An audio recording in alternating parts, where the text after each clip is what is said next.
And so this is we are at the end of this 3 days national webinars, and really commendable job by Dr. Preeti and others in the department in the computer science and the stat department. And I really want to congratulate all of them that it has really gone to many places. I have heard from students even from Germany, from other places, that they have attended these talks here. So it was really nice to see that it has the University of Calicut, and along with it, Kerala School of Mathematics has got such a wide publicity. Thank you, Dr. Preeti. Thank you, sir. We should thank you, sir, for all this success. We'll be always there, and I hope that you will continue with this kind of. Sure, sir. Sure. Thank you. Okay, so to the talk, the title of my talk in this particular webinar is a certain type of equations. So these are called diophantine equations. So let me talk a little bit about diophantine equations. The diophantine equations are polynomial equations, usually of 2 variables or more than 2 variables. And there will be less number of equations than the variables. And one tries to solve it, solving usually in the integers. So we have a polynomial equations, the coefficients also usually integers, but sometimes, these rational coefficients are also allowed. And you can make it kind of, taking the denominators out, make it integral coefficients. So not only the usual ring of Z, ring of integers of Q, that we will be looking for solutions. Here today, I'll be looking at only for positive integer solutions. The negative integer solutions also can be gotten similarly. So it is not that interesting. So we'll be looking for positive integer solutions of this, the name you can see, Lebesgue-Ramanujan-Nagell. So these 3 are, of course, Ramanujan is very well known, but Lebesgue and Nagell also are very famous mathematicians. So what I was telling, that it is not only the ring of integers of Q. Many times of, people do explore this. Sorry, sir, no voice. No voice? There is voice. Is it okay? Now it's okay. Is it okay now? Yeah, sir. Now it's Okay. Sorry, and apologies for that. So I guess now it's fine. So these 3 names, as you see, Lebesgue, Ramanujan, and Nagell, and all 3 of them are very well-known mathematicians. There's a certain type of diophantine equations that I will be talking today. And so I was telling that it's not only the ring of integers like Z that one looks at the solutions. The solutions one can look it in the ring of integers of a number field. So number field is just a finite extension of Q, and just like Q, you have a ring of integers Z sitting inside that one. For number fields also, you have this ring of integers sitting inside the field, and that will be an extension of the ring of integers Z. So it will be sitting over Z, just like the field is sitting over the Q. Okay, so you can look at solutions there, and you can allow certain few denominators. So you want to be interested what will happen if you allow some denominators in the solution. That also people look at in. So these are called a ring of S integers, where certain S is a finite set of primes, and you can allow those finite set of primes, and still they will have lots of properties similar to that of ring of integers, and one can look for solutions there too. So diophantine equations are polynomial equations, as I told you, and the name diophantine comes from a 3rd century mathematician, Diophantus of Alexandria. And it looks like that he was the first person to explore these kind of equations, polynomial equations, with at least 2 variables, and trying to solve those equations in ring of integers. And so there was one would like to know that whether there is a standard way of solving this type of equation. So this was what is Hilbert's 10th problem, where Hilbert asked, Hilbert had announced a number of problems which were, taken up by various people over the years, centuries, and people tried to solve those problems given by Hilbert in one of these ICMs in the beginning, ICM Paris, and then later. And So this 10th problem in Hilbert's 10th problem asks that do there exist an algorithm? Do there exist a standard way to tell whether a given diophantine equation has a solution or not? Okay, so that was Hilbert's 10th problem, and much later in 1970, Yuri Matiasevich proved with few more people with work that no, you cannot have one algorithm to solve any arbitrary given diophantine equation to show that it has a solution. Okay, so that there is no one way of really trying to solve these equations. And what do we look for? I mean, like we look for solutions. Solutions could be of finite number. The solutions could be of infinite numbers, and there may not be any solution. Okay, so many a times, number theory especially, we get thrilled if you can show that some equation doesn't have any solution. So that might be a little bit negative sounding thing to many people, but we really feel good that if you can show certain diophantine equation has no solution in the domain that we are looking for it. You have this famous example of, this Fermat's last theorem, which is like x to the n plus y to the n is equal to z to the n. And one is looking for integer solutions, non-trivial solutions. And the problem was that for n bigger than 3, you can't have any solution for this from x cube plus y cube to z cube, and then onwards. You can't have any solution. And all of us know that it took how much time to really get a solution of this, to confirm this conjecture. And so similarly, the diophantine equations are not easy to solve. Well, various techniques are there, techniques from transcendental number theory, techniques from algebraic number theory, techniques from elementary number theory, additive number theory. So from, in fact, there are these geometric approaches also using elliptic curves and other things to try to solve diophantine equations. Thousands of years people are trying, these diophantine equations are as old as mathematics, as one would say. And so today, that's the little bit of introduction that I wanted to give you to talk about a certain type of diophantine equation.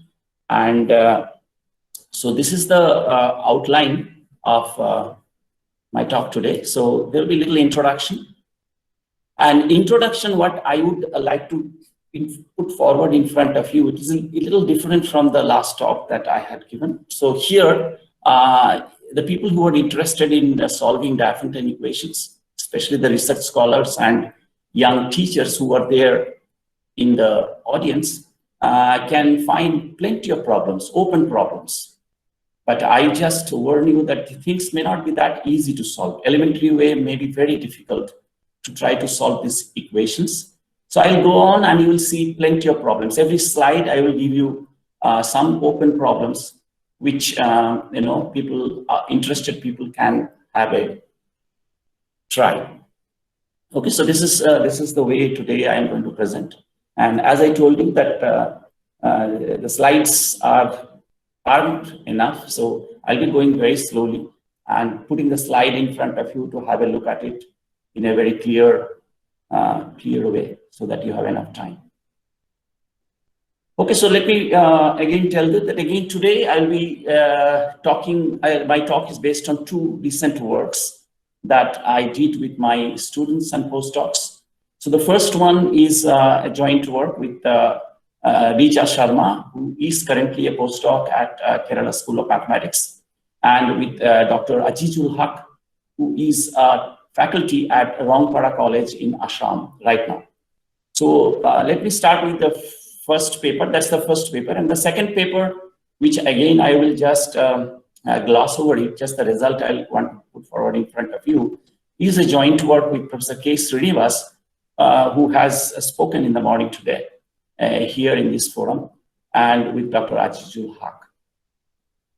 Okay, so this name LRN equations are of this form, x squared plus d power m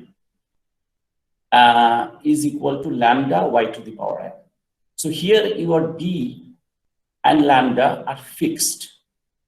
Okay, so d lambda are fixed. One will be looking for solutions in terms of x, y, m, and n. So this is just one equation, you see, and we have 4 variables.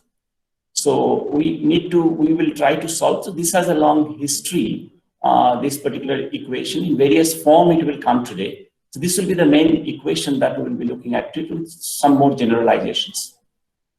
So this is what is called a LRN equation. I'll come why they are called L, Lebesgue, how comes up, how Ramanujan comes in, and what about Nagell. So this is x squared plus d power n equals to lambda y to the power n. So we are looking for solutions, and so this is why Lebesgue. So there is so there has to be a typo is there.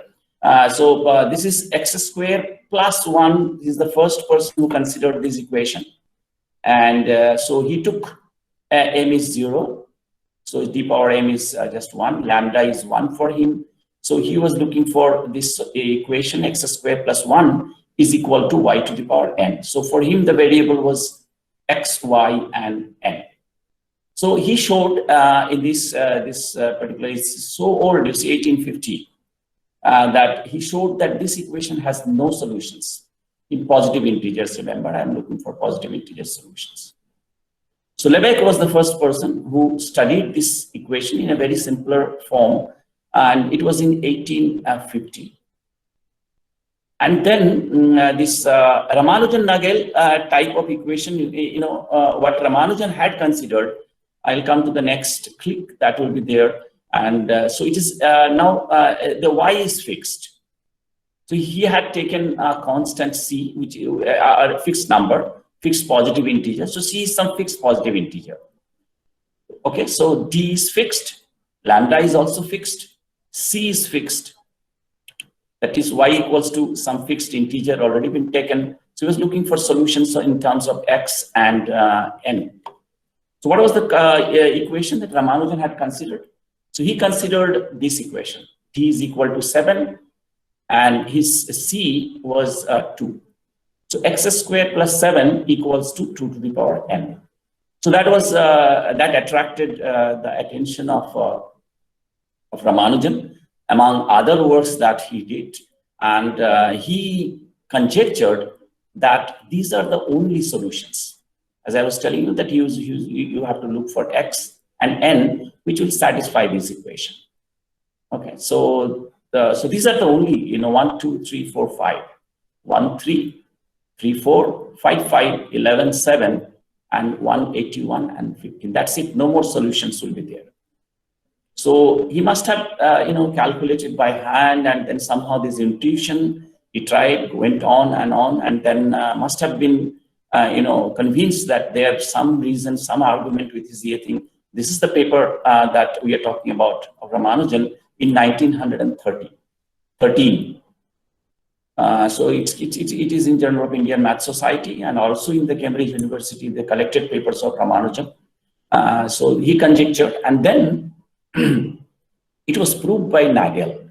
So Nagell is a famous number theorist. It's exactly so. His intuition, his conjecture was perfectly right, and Nagell proved that these 5 solutions are the only positive integer solutions of this particular diophantine equation. Okay, so this was first came out in Germany, German language, and then this 1960. This Archive der Math, it came out in English version. That how where Nagell gives the proof that this equation has only 5 solutions. So that's how this name. Came. This particular equation.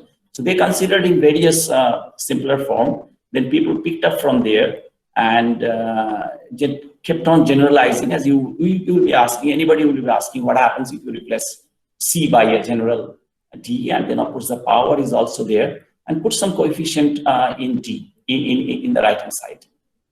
Okay, so things get complicated as you start putting coefficients, the powers, the variables increases, and then you have to look for what kind of technique that you can use.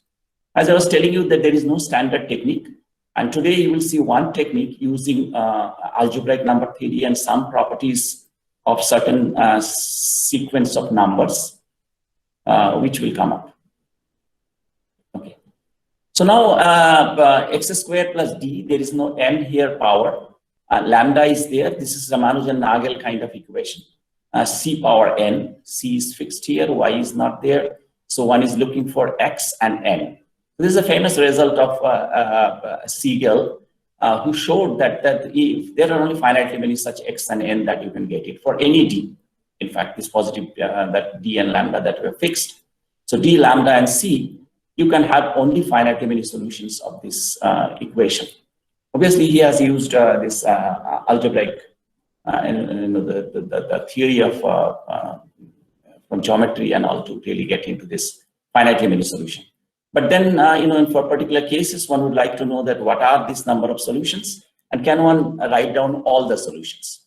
These are the targets of people who study diophantine equations that show that it's finitely many. If it is finitely many, can you write down the solutions? And if it is infinitely many, can you parameterize them? Or if there is no solution, it is even better.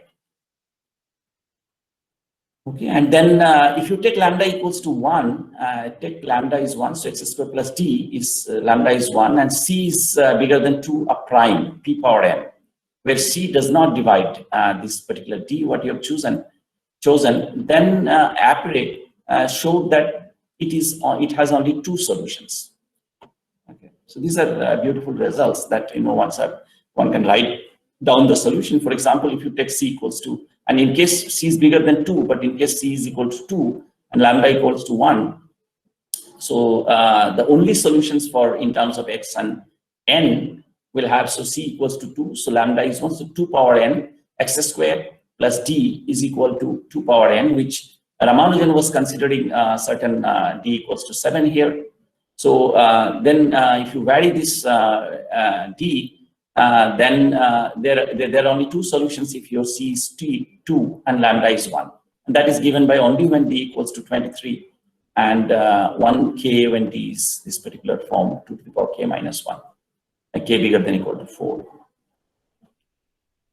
Okay, so that was by Appere, and that is the paper you can see that CR Academy of Science, Paris. And it's much later, you see 1960, and this will come up even this 1980-81. It's a famous paper, it's classical work of Boyker's, where he proved that if lambda is equal to 1 and c is bigger than 2 a prime, then it has only 1 solution. Okay. If it is just prime and lambda is 1, then he showed that there is only 1 solution of this particular Ramanujan-Nagell type of equation. The title also is on the generalized Ramanujan-Nagell equation, in 2 consecutive papers that he could prove that it has only 1 solution. And as I was telling you that there will be, so you take other values of lambda and c, the problem is still open. So here c is only prime, as you have seen, and lambda is 1. So interested persons can pick it up and try to see that if they can get other results, and so one can look at Boyker's paper and try to see if that can be generalized. So now lambda is 1 and no more c. So this is become a generalized now. That's why Lebesgue's name is here, x squared plus d equals to y power n. No coefficient anywhere. So the finiteness of the number of solutions does follow from a famous result of Shore and Tideman. So by the way, Professor Shore is the thesis advisor of Professor Shanta Lahishram, who just gave us a talk yesterday. So he's a very famous, Professor T. N. Shore is a famous diophantine equation person known all over the world. Same is Tideman. So this is the finiteness of this kind of equation. The solutions has been, it just comes out from a result of Shore and Tideman. And so these are called what are called exponential diophantine equations.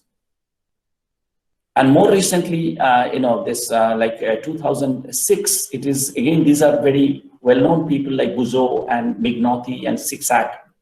So they solved the equation this completely between when d is ranging from 1 to 100. Because it was only finitely many solution that was shown. But then one has to, as I told you, that if you can write down the solutions, that is quite interesting, because many studies in mathematics, these equations do turn up. And then if you know that the solutions or you know that there are finitely many or no solutions, that can be utilized to get other results. So these diophantine equations do come up in many other studies. So that's why they're so important, and you can see such famous people have picked up from Lebesgue-Ramanujan to generalize these equations and try to study their solutions. And so this is by Zigzag, Mignotti, and Bugeaud, that it is in 2006, that if you vary your D from 1 to 100, then they can get you all the solutions. You know finitely many, but they can get you all the solutions. Then there is a more recent result in 2016 by Huck and Saikia that it has no solutions, provided some conditions on D. D is like, if you take D is 1 or 2 mod 4, choose D of that type, and some more conditions on this n a to the power for any integer a, n a to the power n minus 1 is not congruent to plus or minus 1 mod D. And this GCD is 1. But I'll stop here a bit, because this is a new term that is coming up here, that H of minus D. So I will come back to that one. This is what is called the class number of the field, Q square root of minus D.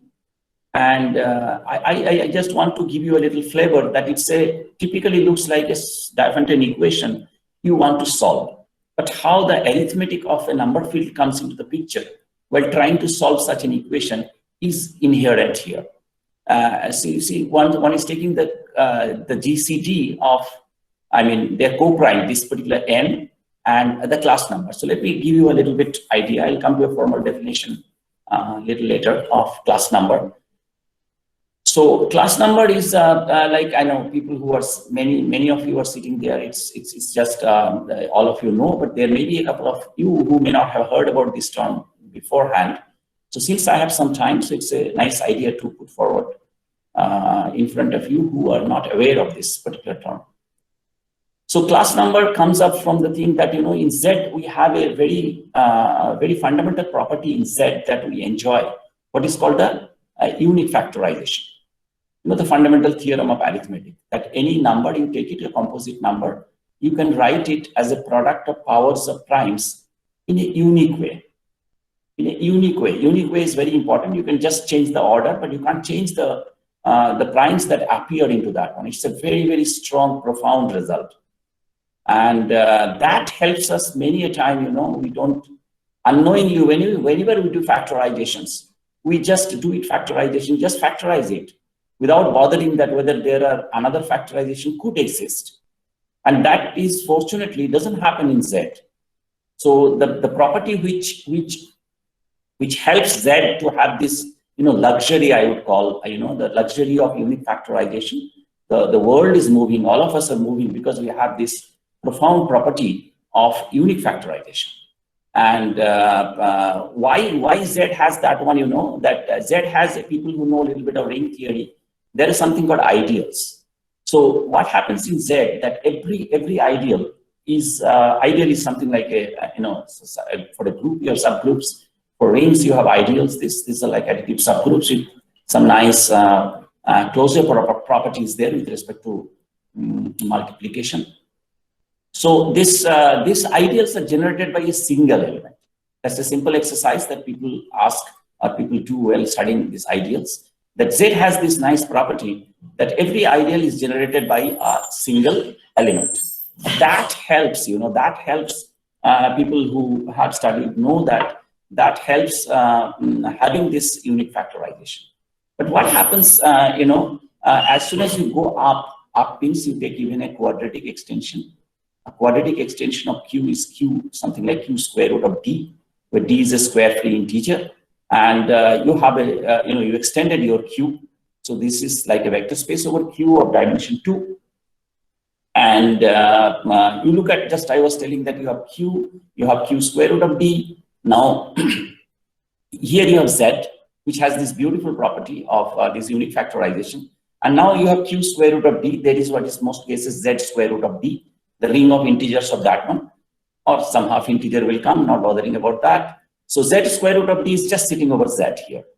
Now you have in z square root of d the ring of integers of this simple quadratic field. I'm not even going to the higher things. This property is not guaranteed. This property of unique factorization is not guaranteed anymore. For example, you just take q square root of minus 5.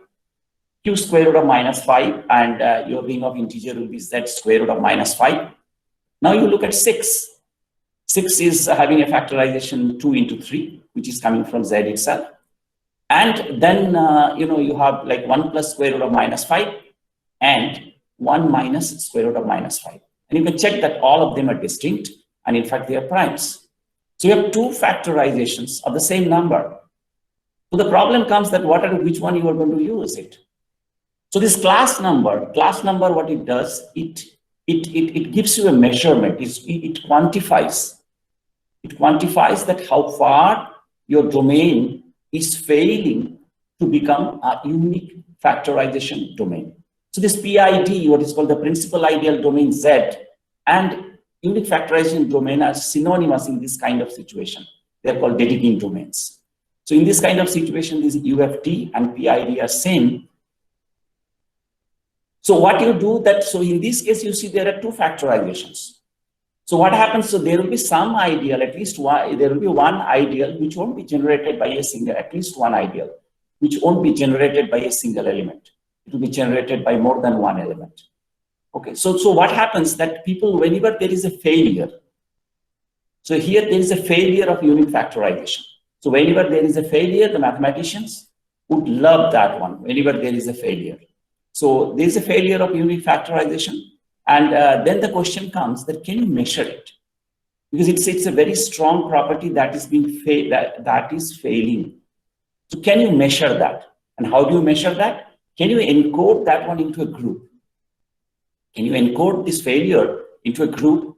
And fortunately, if it turns out that the group is of, it's a finite group, then it is at least some saving grace that, this failure will be only of finite, of finite level.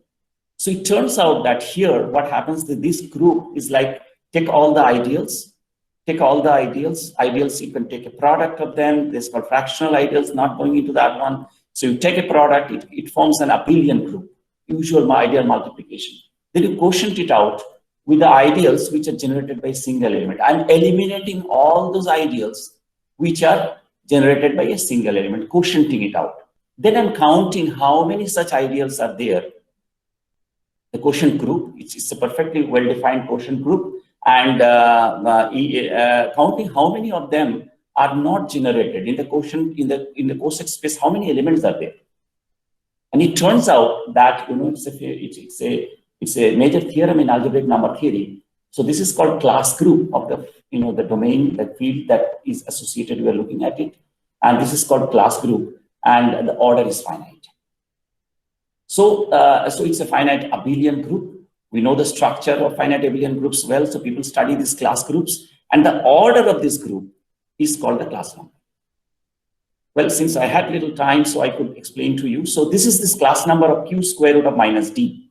This is this particular d which has come up. So your n is co-prime to h of minus d. Then this equation has no solution that Huck and Saikia had shown, right? So so little bit. So the d is giving us this particular q square root of minus d, that field that we have associated attached with that one, and we are kind of restricting that our n should be co-prime with the class number of that. And then this whole study goes on, and of course you have unique factorization if the class number is 1. So class number is 1 means every ideal is principal ideal, because then the group has order 1, just like in Z. And it turns out that in imaginary quadratic field there are only few fields which has class number 1. And one can really characterize those particular fields which has class number 1, and there you can happily work with unique factorization. The rest you have to be worried about. If you're working with integers, you have to be worried about the factorization. And that is the reason people work with ideals. So the ideals have this unique factorization in terms of what are called prime ideals, right? So again, here the question is that D bigger than 100, can one write down the complete solutions of this particular equation? That's also another open problem which is there. Because up to 100, and this is a general result. No, it's not giving you any, I think with certain conditions, they're showing that it has no solutions. And no solution is also a particular, finitely many solution. Okay, so now I'm just moving into a little bit of generalization, which is the aim today. So you can see that a coefficient, the lambda 1 is being replaced by lambda is equal to 2. And the complexity increases as you go on increasing the coefficients, the power comes here, the coefficient might come here also. So Kohn, J.H.E. Kohn, which is like in 1996, this is some form of Pell equation, showed that, for this particular equation where lambda is 2, x, y, n is, these are the only solutions possible. Take any n, so this will give you infinitely many.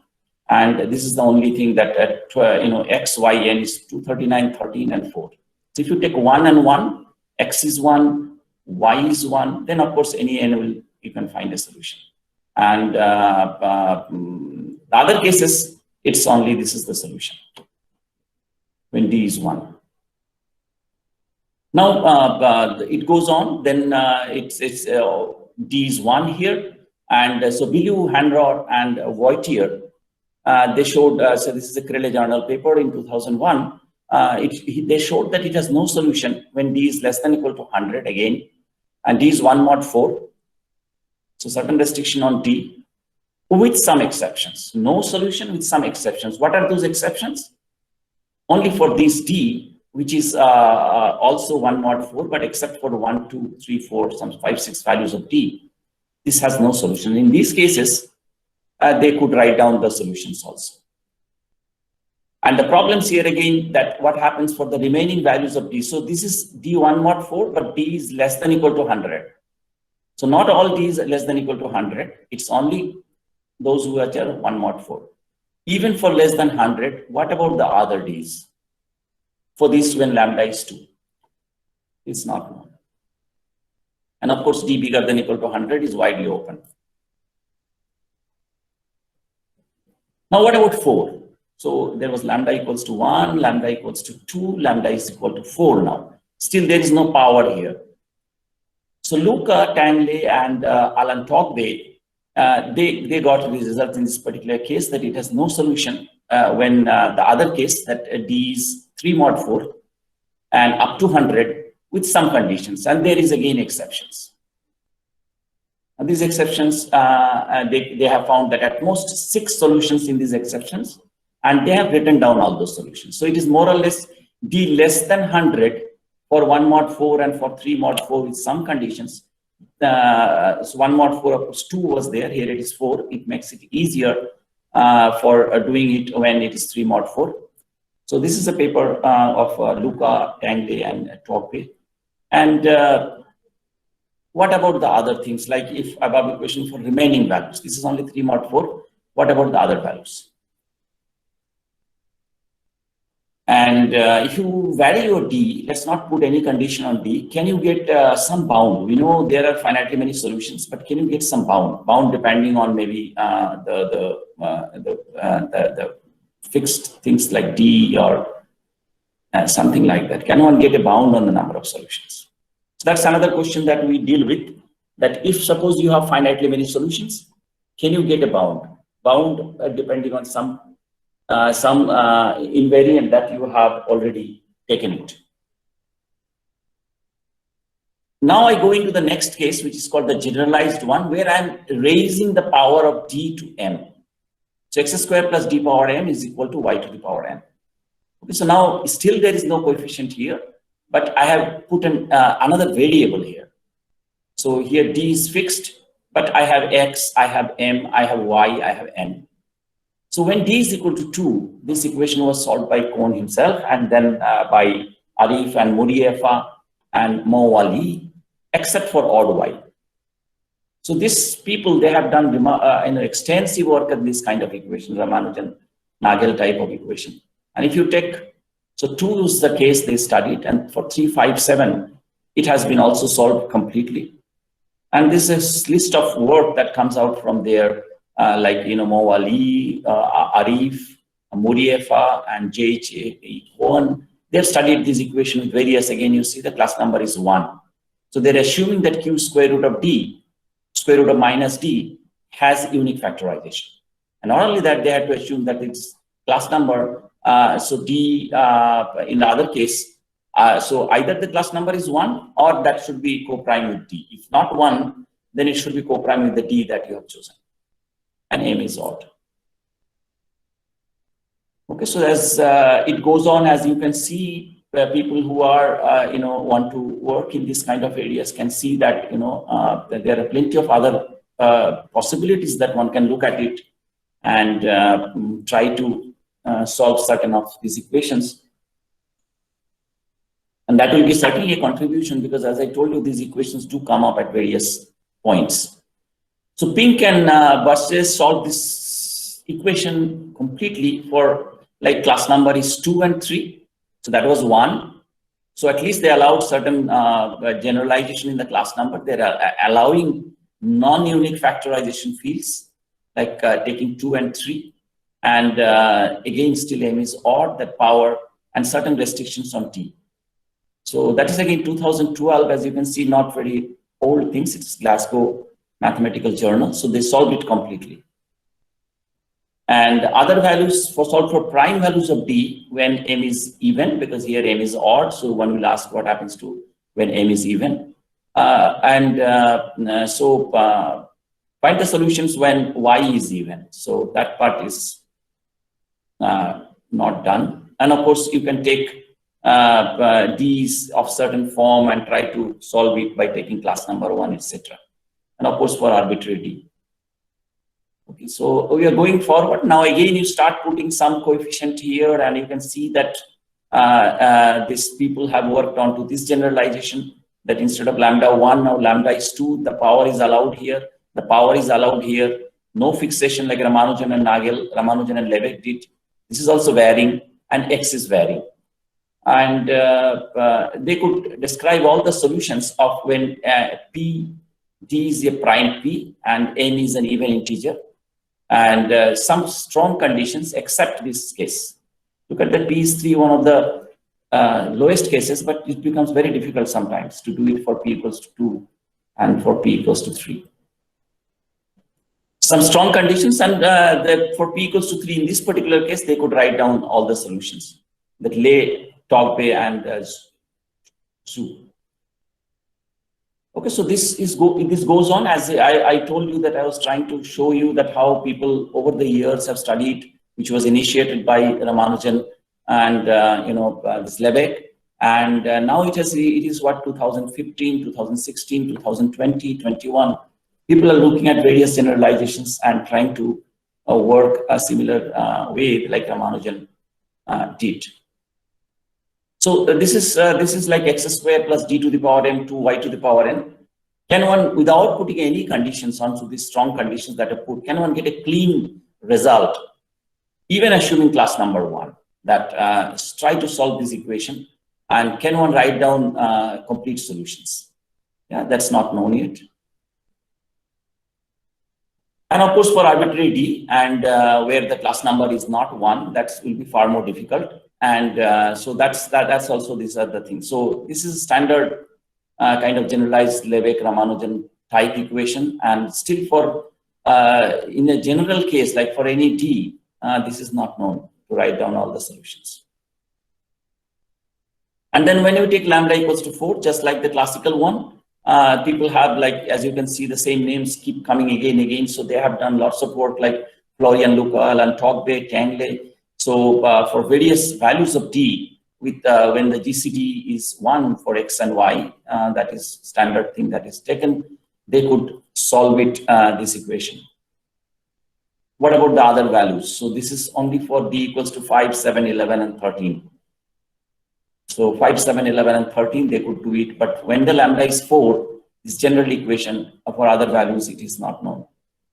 So this is like 2009. And So this is now I'm coming to, so this is all the, motivation, the history that I wanted to tell you, that how much work has been done starting from that simple equation that Ramanujan considered and conjectured that the solutions are like that. People have worked on generalizing that one, and we are today here and still working on those type of equations. Okay, so what we considered is this equation. As you can see, 4 is still there, and we are taking a general p power m. Y is also there. We have to find out, and n.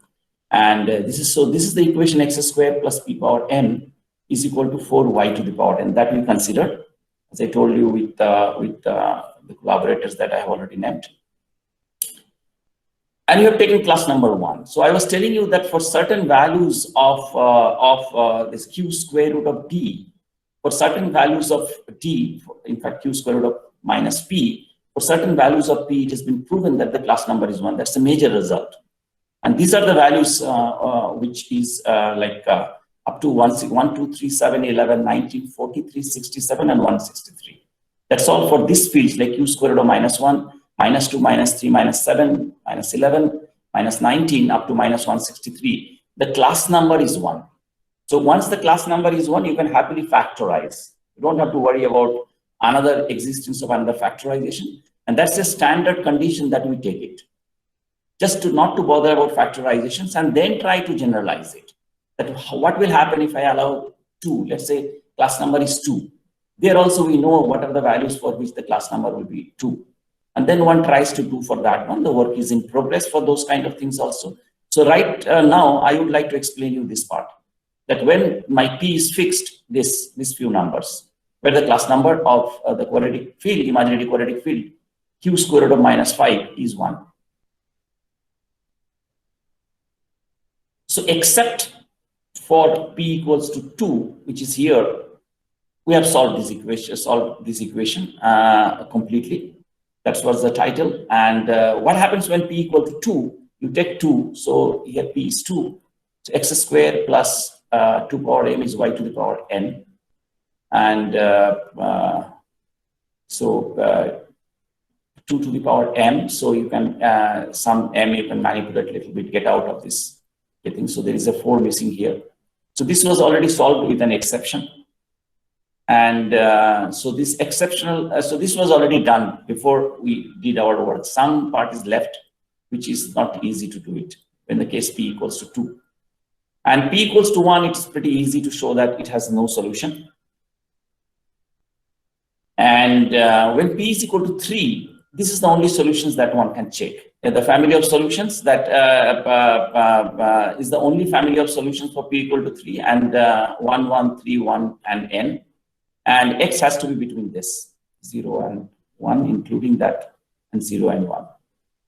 And with some modular argument, I'm just going towards the result that I want to show you. So these are the cases that has to be taken out first. P equal to 1 is there no solution. P equal to 2 is already been done. P equal to 3 can be written here. And this m, by some modular argument, modular arithmetic argument, one can show that it has no solution for m even. So m has to be odd. And p equals to 19 case was the first case was handled by the group, which was a result by Vattar and Haq and Sharma. There's Rija Sharma, Jul Haq, Sanjay Vattar. That they showed that this particular case they handled, which appeared in Hungarica, Acta Mathematica Hungarica.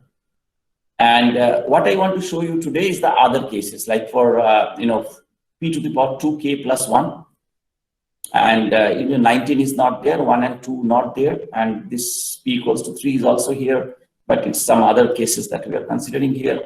So this is the result, that the first result I want to point to show you, that this is the equation. P is fixed for us, class number is 1, and you take k any, so 2k plus 1, as I told you that m has to be odd, so that's why it's 2k plus 1, and n bigger than or equal to 2.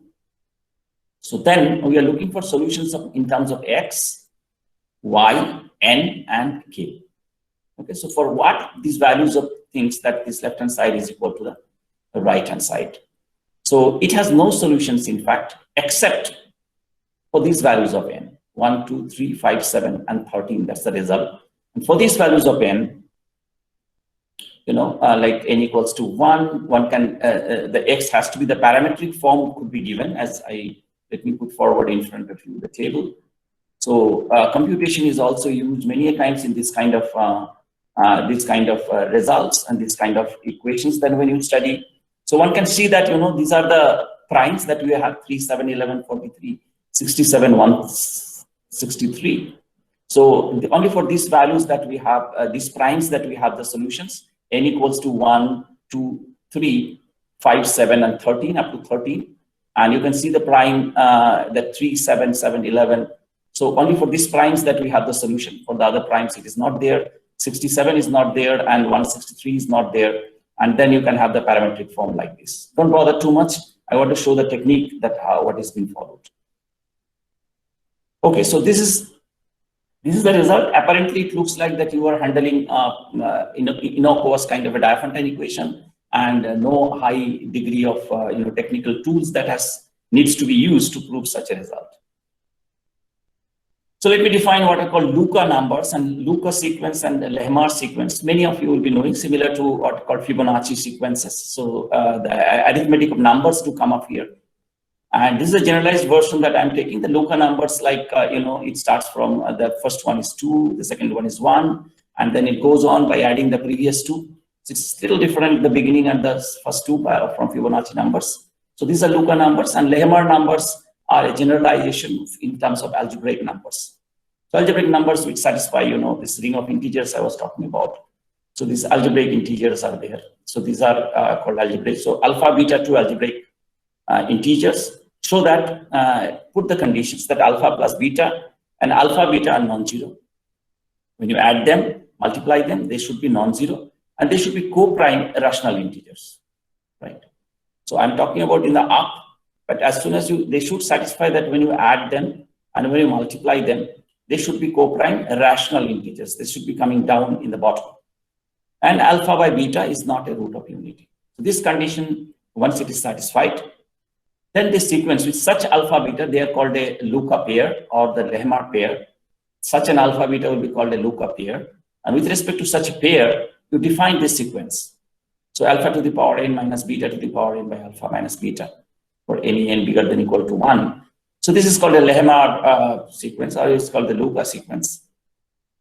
And Lehmar is a little bit more generalized. It's not going to come here. What we'll be needing is the Luca pairs. Lehmar might come a little later, but it's a similar way that you have defined it, just a little bit different. There's something in odd. There are 2 versions of that. And this is a square comes up here when n is even. Okay, so you'll see that, so the primitive divisors of this kind of sequences are very important things and being studied by many people. And that has been used in many, many occasions to study the arithmetic of numbers.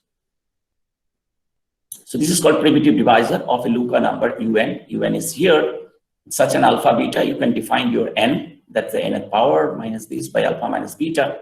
So P is called a primitive divisor of a number un. And you will see that how it comes up when you try to apply that.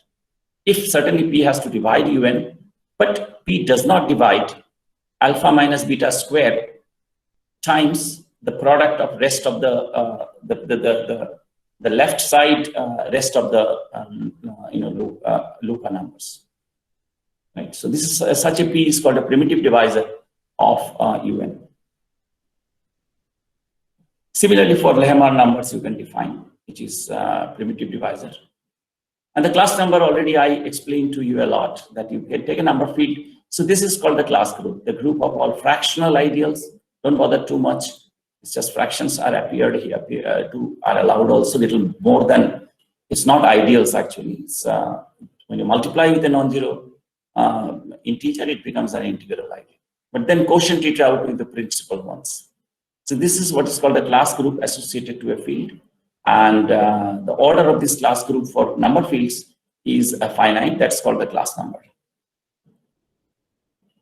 Okay, so let me go just give you a brief how the proof goes, which was all the things that we talked. Many of these results that I showed you, similar techniques are being used. Because for n equals to 1, you remember this is odd, so 2 cards, so y power 4y, so n is 1 here. So for n equals to 1, it's easy, you can write down the parametric form. Okay, so n equals to 1 is no big deal. And now for n bigger than equal to 2, now you have this general form of the equation here. And one can easily check that, to satisfy this equation, one needs to have both x and y are odd, except when p equals to 7. These are simple, simplification that one do. And when p equals to 7, x has to be odd and y has to be even. So these are the observations that one do while going for the proof. And now the proof is divided into two cases, that when p divides x, and when p doesn't divide x, that the GCD is not 1 and GCD is 1. Two main cases, there will be sub cases. So let's look at the case where p does not divide x. Okay, so the GCD is 1 and n is even. Okay, so remember the equation is here for, so you just take the p this side, bring the 4yn here, and then you have a nice equation. You can factorize that one, because as I told you that we have assumed that q square root of minus p, we have class number is 1. So this factorization, what you are doing in the left hand side is uniquely you can do it. And so this equation becomes like this, and with n equals to 2t as 2 divides n. So in particular, you can take n equals to 2t for some integer t bigger than equal to 1. And now this one can show that the GCD of these two parts is 1. If it is not 1, then in fact you can show that p divides x. The contradiction will come. So the GCD is 1. So that means since this is equal to some power of prime without laws of generality, there is only one prime here. You can take one is 1 and the other one is p to the power 2k plus 1. And use some modular argument. Many times these modular arguments will come up that one can show that the t has to be actually odd if this has to be satisfied. Okay, so so this equation, the x square plus p to the, which was our main equation, this reduces to x square. These things tell us that t is odd. So we can take 4y to the power t, where this y is actually y square, and t is an odd integer, because this form we have gotten into. Okay, so one can show that in this kind of situation, only when a solution exists, only when t is equal to 1, the rest it is not there. And for t equals to 1, that is t equals to 1 means n is exactly 2. So what we get, that this is the only solution that we have, that x, y, k, n in this form. Okay, so that I'm just giving you an outline, so not going. And so this was the case when 2 divides n, p does not divide x. And the other case where 2 does not divide n, that is n is odd, then you can, so in particular, we can choose, this is an odd prime. That's again, a little bit of argument is required that odd integer can be replaced by an odd prime, divisor of that particular n that you have taken. And without loss of generality, that one can do it. One is not losing anything by assuming that that particular odd n and take a odd prime divisor. So this is in this form right now. And you factorize the left-hand side. And factorize the left hand side, without bothering, because your class number of q square root of minus p is 1. So you can factorize that one, and this 4 comes here by 2 and 2. And again, one can check that these two factors are in fact co-prime to each other. Otherwise, this condition will be violated. And then a simple result in algebraic number theory tells us that each of these things has to be a qth power times some unit. Okay, so this is simple algebraic number theory that has been used. So each of these factors, in fact, is a qth power. Some unit will come, but the unit one need not bother too much, because these units, we know that except for p equals to 3, the units are plus minus 1 that can be absorbed here in this particular thing. And even for when p is equal to 3 and q is not equal to 3, then we know the roots of units like plus minus 1, plus minus omega square. They will all satisfy u to the power 6 equals to 1. So that also can be absorbed here. So this u is no more there for us. This can be written as at the qth power. So only problem is when p equals to q equals to 3. That we will see. Now you expand this one and equate the expand binomial expansion here in this thing and equate the real and imaginary real parts that we will be needing. And the binomial coefficients will come up here. So we are equating the real parts to get this particular expression here. And again, one can do a little bit of modular argument to show that in this case, P has to be odd and its possible values are plus minus P to the power T, where T is equal to, T is varying from 0 to up to K.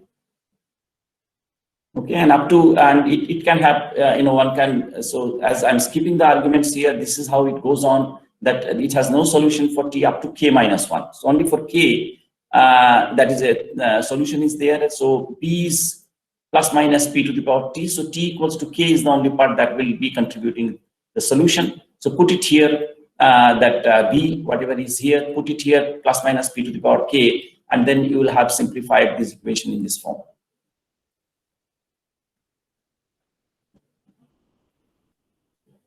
Okay, so now how this how about how to get from here? Why did I introduce this Luca pairs, Luca numbers, and these primitive divisors? So from here, as you can see that the factorization that we had before, so we choose my alpha as a plus p to the power k square root of minus p. That's the field that we are in by 2, and this alpha.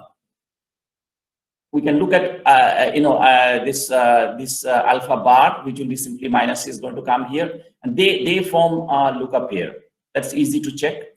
And then this is the Luca qth Luca member that we are getting here, alpha to the power q. Remember, alpha to the power n minus beta to the power n by alpha minus beta. Beta is simply here alpha bar.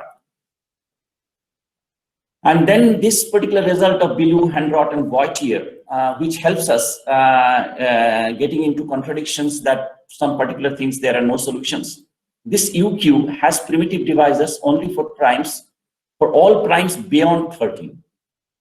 So rest of up to 13 that will have primitive divisors, but beyond 13, for all primes, it will have primitive divisors. Okay, so that's the result of a Crilley journal paper, that the existence of primitive divisors of Luca and Lehmann numbers. So this is their result, and that is comes handy for us because it says that for bigger than 13 there will be always primitive divisors. But if you look at alpha to the power q minus alpha bar to the power q, this is simply plus minus 1. So it cannot have any primitive divisor. Okay, so beyond 13 we don't have to check. It gives a contradiction to this result. So beyond 13 we have no solution. This shows that the equation has no solutions for any primes bigger than 13. So just see here how this result of this primitive divisors of Luca numbers give us a result that our equation won't be having any solution for q bigger than 13, because it says that it has to have primitive divisors, but if we choose this alpha, then it doesn't have any primitive divisor. So the primes remaining 5, 7, 11, and 13, they will have primitive divisors. That's to say there are Luca pairs for which UQ does not have primitive divisors, but it says it should have primitive divisors. That also gives us contradiction. And for q equals to 13, this alpha, this particular alpha, if we choose it, 1 plus square root of minus 7 by 2, we just solve it, the previous one, by taking, it gives the only Luca pair. And that gives us the solution 1, 81, 2, 0, and 13 for q equals to 13, right? So this is what I really wanted to put forward in front of you, that how this arithmetic solves us, gives us. So other primes up to 13, so for q equals to 11, there it has no solution. And for q equals to 7, so this is the only solution that one can check for q equals to 7. So then there are only few cases that you have to check, which one can check it by using computer and other things, the solutions which it can have. Once you have a fixed number of values for the exponent that you have to check. Okay, so only case, remember, do you remember that when p equals to 3 and q equals to 3, there might be little difficulty. Okay, so this is the last sub case, that when you have p equals to 3 and q equals to 3, these are the units of in this q square root of minus 3. P is 3. So the equation in this particular case reduces to this. So we have to handle this case separately because this other argument is not going to work here. So then we have to, this can be, the equation reduces in this particular form, a1 plus minus square root of 3 by 2 times this power. And this satisfies this 4y equals to a square plus 3b square. Now, when we compare the imaginary parts in this particular case, it gives that 3 divides a, and that gives us a contradiction. In this case, we don't get any solution. Okay, so this is the case when p does not divide x. So still the case is left, as I told you, that there will be two main cases. One is that when p divides x, and when is p does not divide x. So p does not divide x. I have shown you extensively that how this that result of existence of primitive divisors, and the class number is 1. The factorization that we can do using little algebraic number theory, that helps us to write down the solutions explicitly. And the case when p divides x, you can write, so p divides x, so one can write x is p to the power s times x, and so one can replace this x by capital X and y by capital Y, and then one can come down to this 3 possibilities, like 2s, the minimality of 2s, 2k plus 1, and tn, take based on this minimum values. And in each of these cases, it reduces to the previous case. Cleverly, one can reduce to the previous case, where take the maximum power out, and then take it p does not divide x. The same case, it will come down, and one can handle by using the previous cases, these particular cases also. Okay, so this is how, it's, as you see that there is no direct method, and to get the complete solutions, you have to handle case by case, and each case you have to try to see that either you get a contradiction, and which tells you that in this particular case there is no solution, or if there are solutions, then you try to write down doing some small computer like Sage or C++ or Mathematica, write a small computer programming, and then try to write it down on those particular cases, the solutions. So in this case also we have done similar things to get onto those parametric forms. Okay, so this is one recent work that I wanted to put forward in front of you, and to give you a flavor, to give you some the plethora of open problems that is existing into this Lebesgue-Ramanujan-Nagell type of equations. So let me go into another recent work. As I told you that I'm not going to explain anything on that particular paper, but again I can tell you that the similar arithmetic of numbers, the primitive divisors of Luca pairs, Luca numbers, and Lehmer numbers, that has been used in this particular work that I'm going to show you, which is a very recent work. And so a similar thing, but it's a very nice, cute result, that quite a few results that is there in that one. And so let me first tell you that one of the main result that we use, which is a result of Bujo and Shore, I want to put forward in front of you that how beautiful this result of Bujo and Shore. This has been used, this result has been used by many, many authors to get a contradiction and to really write down the particular form of solutions that they want. So look at this diophantine equation. d1 x square plus d2. There's no power here, and there's some coefficient here, and there's no power here. This is similar to the equations that we were talking. So there's a lambda square here, and y is p fixed here, primes. Look at this equation. What are these lambdas? Lambdas, there are only 3 choices: 1, square root of 2, and 2. Okay, and p is a prime. And we have 2 positive integers, which are co-prime, d1 and d2. So here, p is any prime. Lambda is varying in these 3, 1, square root of 2, and 2. And d1 and d2 are co-prime integers, positive co-prime integers. This equation, they say, in particular, you can take lambda equals to 1. So d1 x square plus d2 is p power n has at most one solution. The number of solutions is at most one. It could have no solution.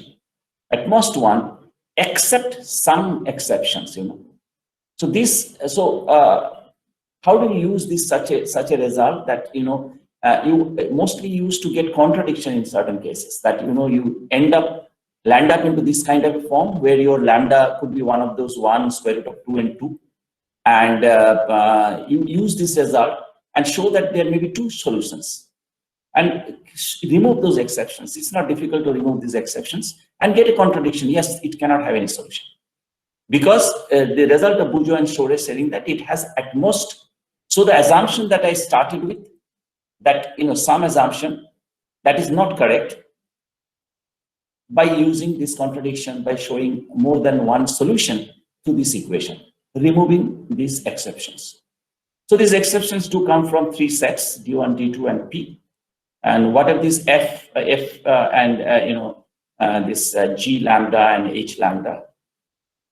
This is a very, very famous result, and it's extensively used. So F is, this Fibonacci numbers to come here, Luca numbers come here, this Fibonacci. So these are very not difficult to really remove these exceptions. In our case, when you use this one, we have removed these exceptions pretty easily and got contradiction using this Bujow and Sore's result showing more than one solution. Okay, so this is the result. This is used in this particular work that I'm going to put forward in front of you. So there is a little story about this this particular work. So if I don't know whether Ajijul is there, but we were visiting China together last year. Not last year, I mean the year, in the last year, 2020, sometime in September, October. And we were in a very nice place called Weihai. It's a sea city, and we were being put into a hotel which is facing the sea. And our lectures were over, and it is a very famous university, Shandong University, Weihai campus. And then it was raining incessantly. I mean, we were not able to go out. We were just looking through the window from in our respective rooms to the sea. Then some questions were asked when I was giving maybe the same talk, or Ajijul was giving the same talk. So some questions were asked, and we were unable to answer at that point that, so then I said, Ajijul, let's do some work. So we started thinking about one of the problems that was being asked. And then we came back here, we proceeded a little further, and there was work was left over to complete that particular work. And then meantime, Ajijul joined Institute of Mathematical Sciences, IMSC, as a postdoc there, completing his tenure at Harishchandra Research Institute, where we were working together. Then he's completed the work with Professor K. Srinivas, and so it became a joint work. And there was a really pleasant surprise that this work could be completed, and I'm pretty happy to see that it has got accepted in results in mathematics. It will appear. So the result is this. So you can see that we have added a coefficient here. That's what I was telling, that x squared, there was no coefficient like Bujow and Sore's result. You can see that there was this D1 and there's a D2 here. D2 is 1 here. So we have added a coefficient here, and we try to find the solutions of this. 4 is still fixed. P is still, D is a prime. So C is any square free integer and P is an odd prime.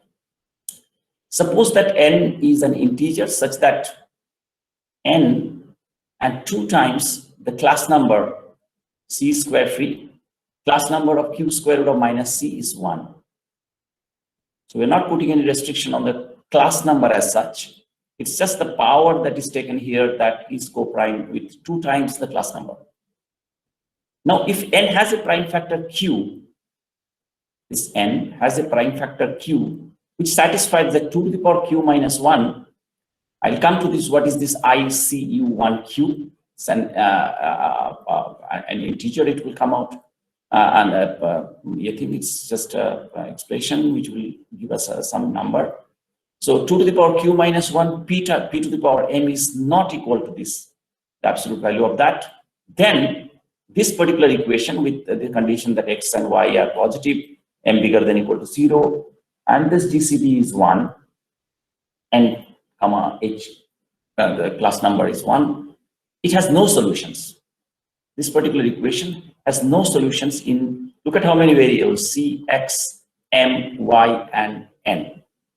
Okay. Further, in the other case, suppose it satisfies that prime factors of q satisfies that 2 to the power q minus 1 p to the power m is in fact equal to this, where you have said that it is not equal to this. So in the other case, then for such a prime factor, the following holds.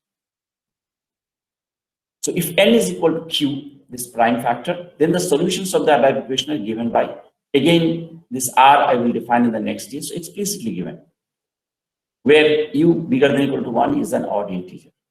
Okay, so let me, and if n is equal to some r times q for some r bigger than or equal to 3, then this equation has no solution in general. So here is what is r. R is like these binomial coefficients to come up 0, j equals to 0 to t minus 1 by 2, this u to the power t minus 2j minus 1 c, and there is this minus v squared to the power j.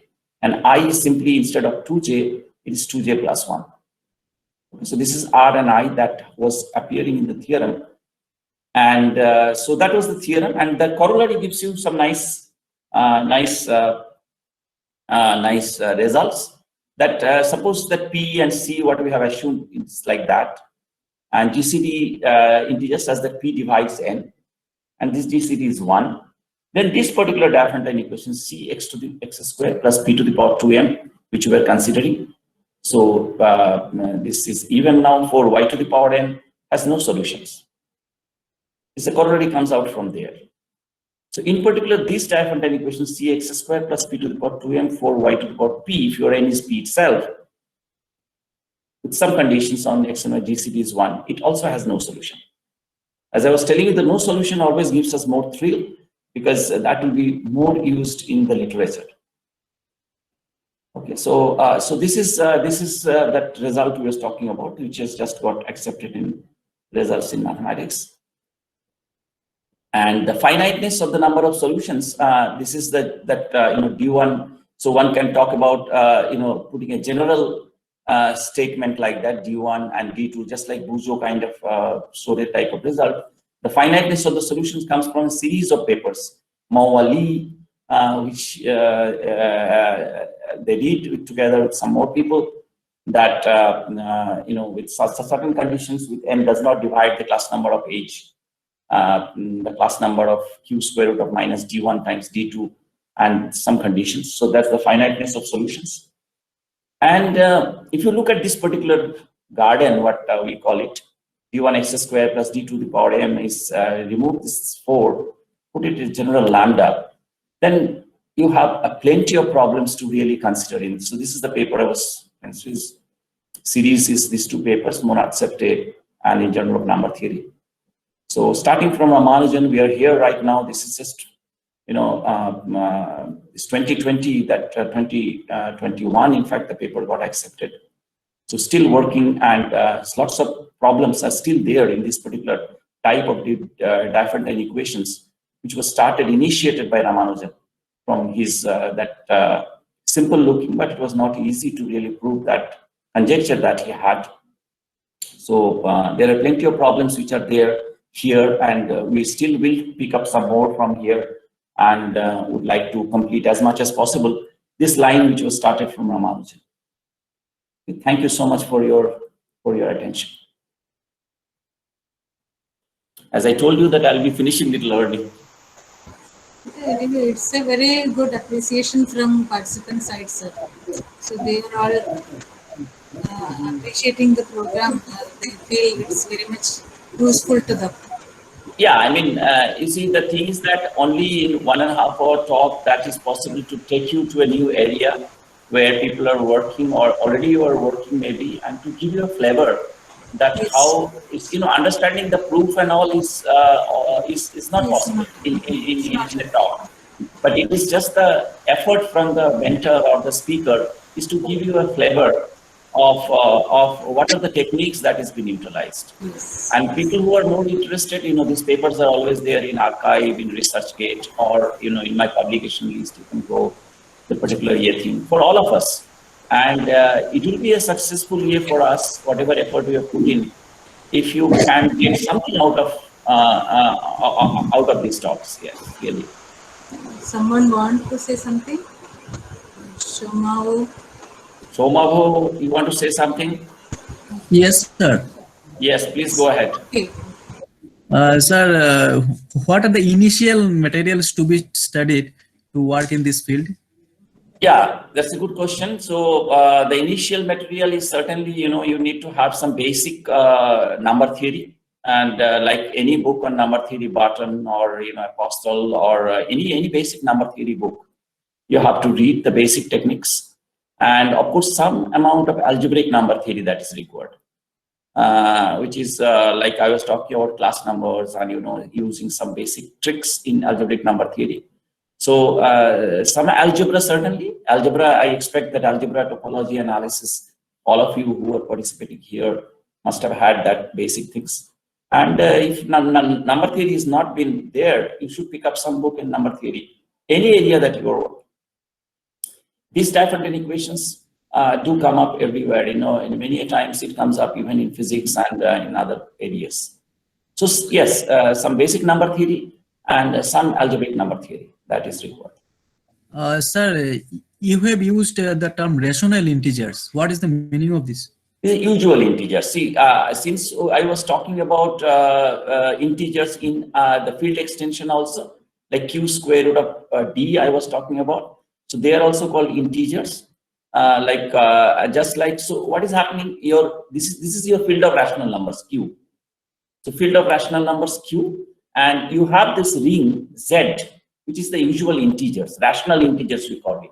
The rational comes from the rational field of rational numbers, and these usual integers are called rational integers.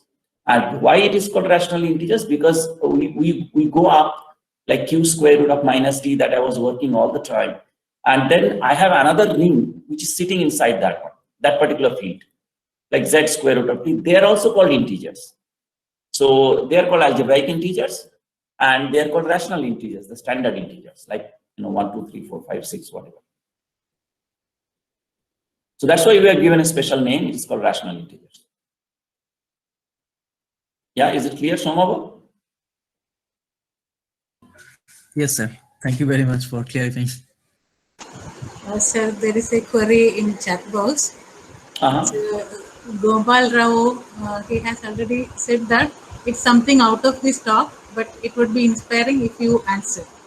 The question Yes, is this: why we say Ramanujan is a man who knew infinity?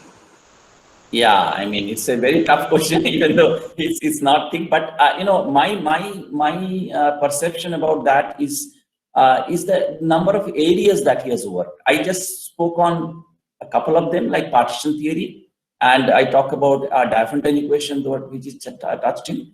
But if you look at his other contributions, like in I'm not going to the other like this what are called these usual numbers that playing around with numbers, but like in modular forms, in even advanced things, like he considered a particular cusp form called Ramanujan cusp form, which is a modular form of weight 12, and it's a cusp form, and he conjectured certain properties. I was telling that it has a Fourier expansion, and the Fourier coefficients are very interesting in my previous talk. So that's called tau n, Ramanujan tau functions. They are called.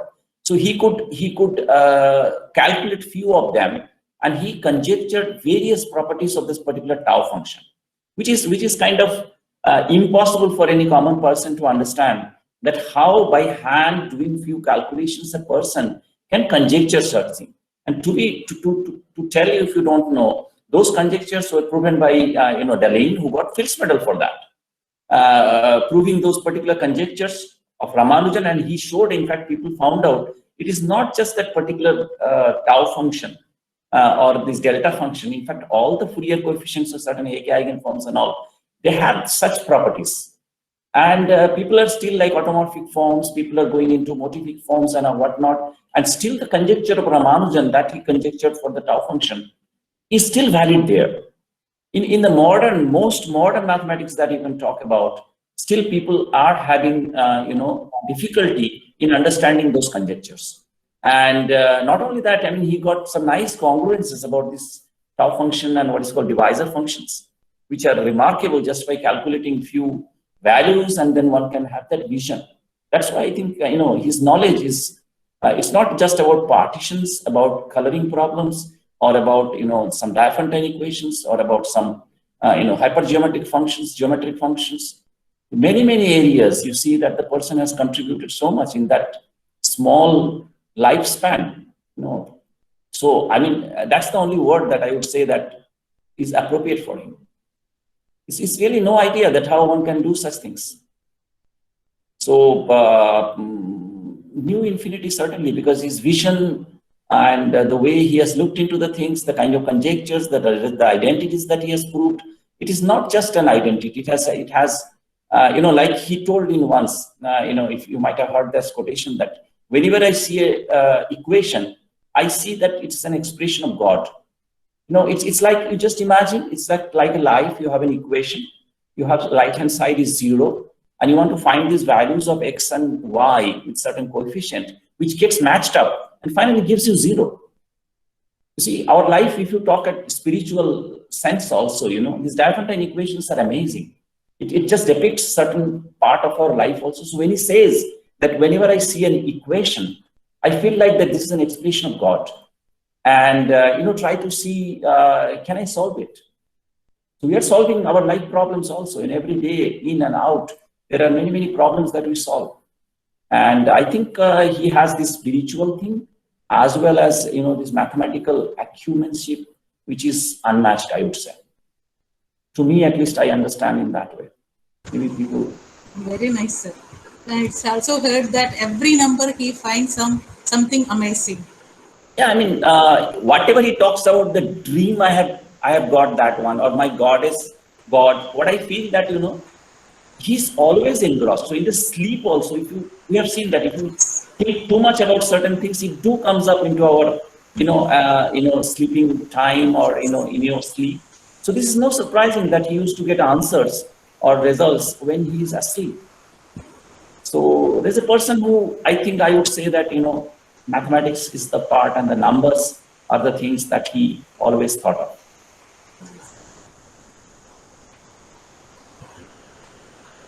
Yeah, I don't know whether the answer is yeah, but that's what I thought. I also thought about it, but I think this is the way I will justify that even now, after his death, so many years, people are still finding those identities, those conjectures are so much valid, so much appropriate in many, many other areas of science. It's not just a miracle, it's that the person could see the things.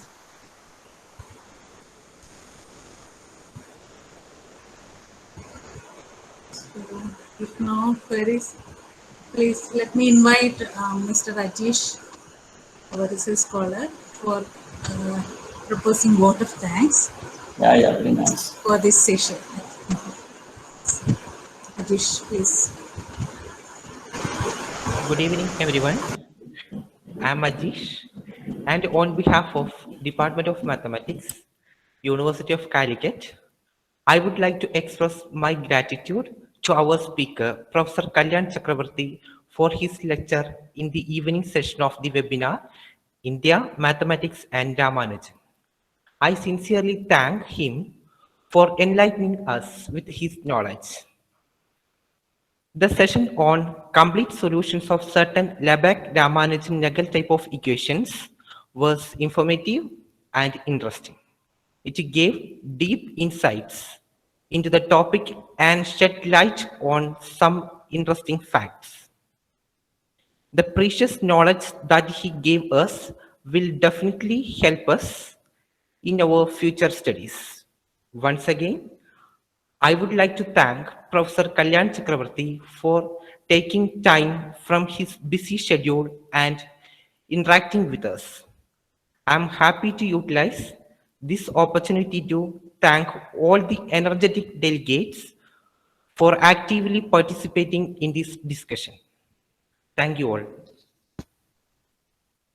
Thank you, Ajish.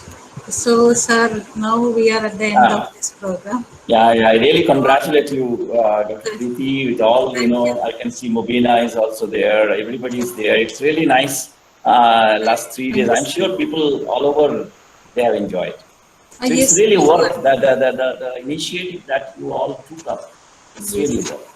And we all enjoyed. I'm sure all the speakers also. I mean, I was talking to them. They were all happy to be here and really share their knowledge, their particular areas. Thank you so much. So we are lucky to, sir. Nice. It's always, it will be just beginning, as I told you, it will be there, Mobina. So we are all waiting for, to have more initiatives from KSOM and Calicut University together. Yes, sir. We have to proceed. Yeah. So we Okay. have to help. So bye-bye. Thank you. Thanks to all of you. Sir, sir, just wait. Our, I think Raj teacher wants to say something. Oh, okay. Sure. Anyway, we don't have a formal valedictory function. No, it's good. I mean, I'm Just- happy. Yeah. Yeah. This is much better, Yes. talking to each other, sharing. It's Yeah, Professor Raji is there. Our beloved HOD, Dr. Preeti Kuttipalakal, Professor Kalyan Chakraborty, Professor Anandavardhanan, Professor Srinivas, Professor Shanda Leshram, my dear colleagues and participants. We are going to conclude this national webinar on India, mathematics and Ramanujan. We are greatly indebted to Professor Kalyan Chakraborty, who have helped us to conduct this webinar in this manner. We have got a vibrant group of participants. Many of them expressed their wish to conduct programs like this in future also. We initially thought to conduct this webinar with Professor Kalyan and Professor Anandavardhanan as resource person. Then Kalyan sir added Professor Srinivas, IMSC Chennai, and Professor Shanda Leshram, ISI Calicut, ISI Delhi to this webinar as resource person. That make this webinar a most fruitful one.